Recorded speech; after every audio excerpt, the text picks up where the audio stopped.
Hey everybody, it's Josie here, and I'm doing probably the last in my series of my top books of the year. As the sign may suggest, it's my top 10 books of the year. I've decided to call it top because instead of sort of best, because these are the books that spoke to me the most, that were out of the 100+ books that I read this year, the ones that I loved, that were really for me, really personal for me in a lot of different ways, and I'll talk about why for each one. But so that's why it's top books instead of sort of best in a literary sense kind of way. So here we go. So the first one I've got here is this one here. It's The Hate U Give by Angie Thomas. Now, most of you will be aware of this book. It was inspired by the Black Lives Matter movement. For me, this is an incredibly powerful, poignant, and must-read book for anyone, really.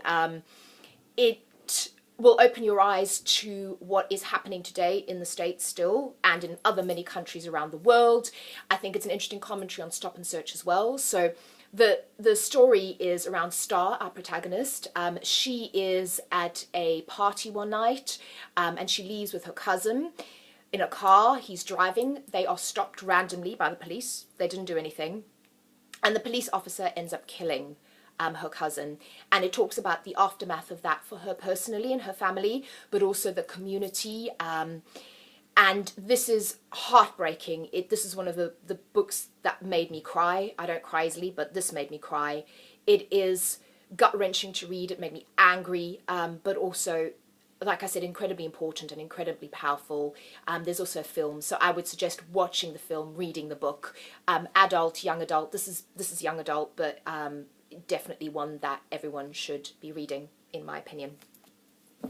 The next book, I'm cheating a little bit because this is a duology, but I'm kind of counting it as the one book because it's one storyline. So it's Pages for You and Pages for Her, by Sylvia Brownrigg. Now, these two books, to say I love them is an understatement. So what I love about these is that you're following a story of these two women, Flannery and Anne. They meet at college in the first book, and I think it's the late 60s that they meet, and they fall in love. The first book is a beautiful, even though I'm not really a pure love story kind of person, but it's a beautiful love story between these two women. It is also about finding yourself and acceptance for who you are, which is a trope that I've discovered looking at this list of books that I really love and I love reading about. It is adult as well, so not young adult, which is nice for a change. There's a lot of young adult LGBTQIA romance, but this is adult. So you follow them in this book, and then you've got this book. So this kind of follows their lives through, I think it's 10 or 15 years later from the first one, where I don't want to give too much away, but I won't tell you where they are in their lives, but it drops in on their lives at that point, and then there's a chance encounter between the two of them, and you then get to see the choices that they've both made. Again, it's a story about not only accepting who you are, but then also the choices that you make in life and whether they were right or wrong, and kind of looking back at them, and whether you don't regret those choices. So I love this. It's a bit sliding doors in that way. I love these two books. If you like a wonderful LGBT romance between two women, but also want something that is incredibly well written and that makes you think, and that makes you think about your life and your choices, I would absolutely recommend these two books.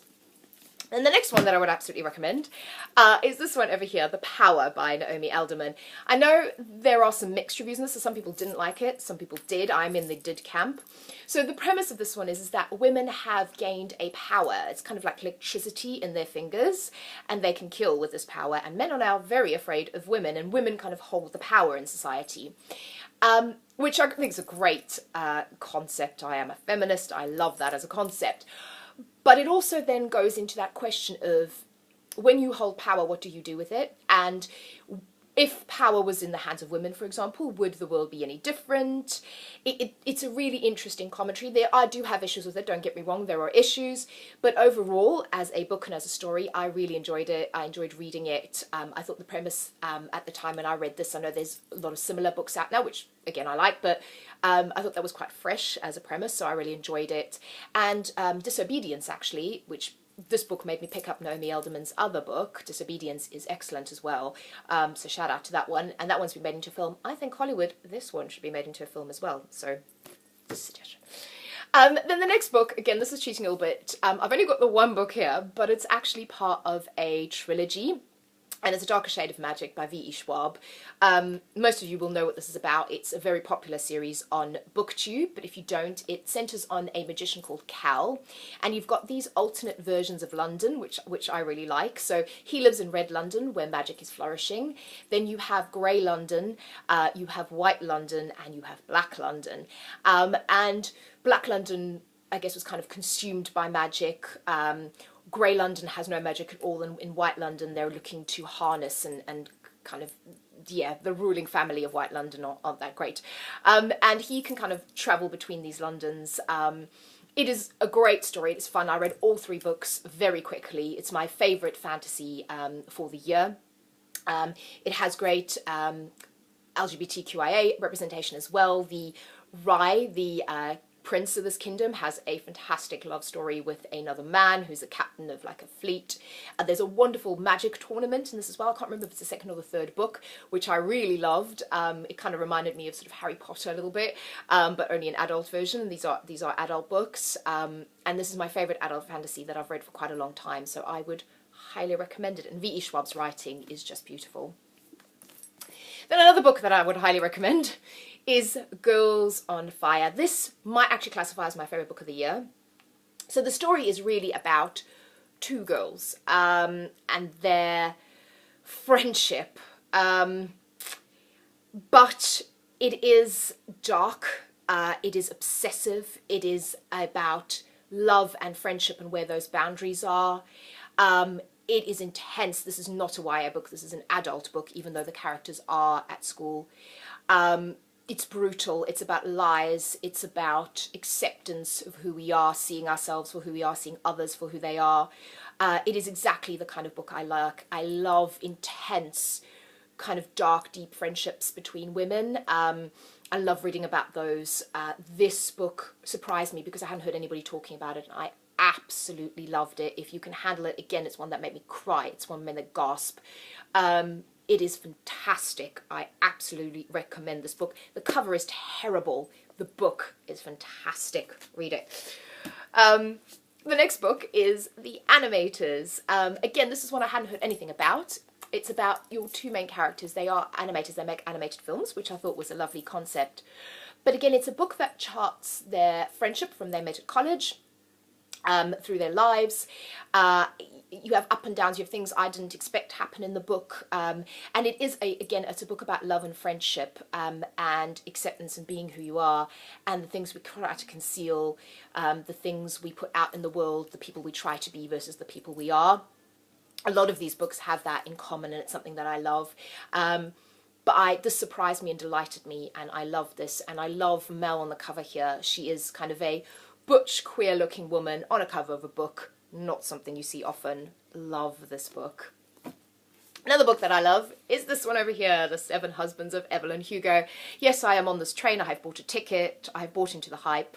A lot of you will know what this is about. It's about Evelyn Hugo, who is a Hollywood star in her 70s, and she's telling her life story to a young reporter.